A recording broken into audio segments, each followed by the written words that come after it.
Bangla and English tense. He can do the sum.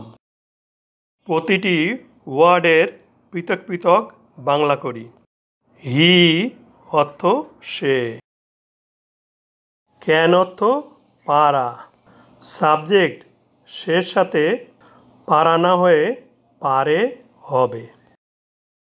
Do অর্থ করা, the সাম অর্থ অঙ্কটি।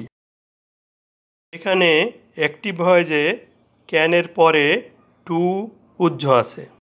এখানে আছে টু ডু, টু ডু অর্থ করতে, টু উজ্জ্ব আছে। এই জন্য এখানে ডুয়ের বাংলা করা না হয়ে করতে হবে।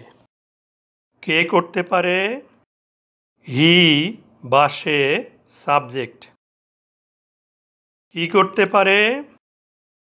দ্য সাম বা অঙ্কটি অবজেক্ট।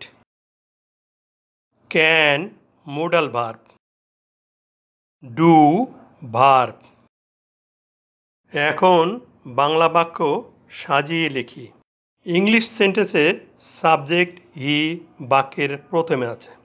বাংলা বাক্যেও সাবজেক্ট সে বাক্যের প্রথমে বসবে।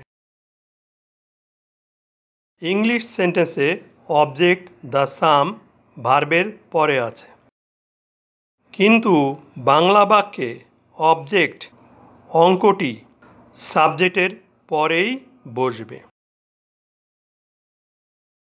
ইংলিশ সেন্টেন্সে ভার্ব ক্যান ডু সাবজেক্টের পরে আছে, কিন্তু বাংলা বাক্যে ভার্ব করতে পারে বাক্যের সবার শেষে বসবে।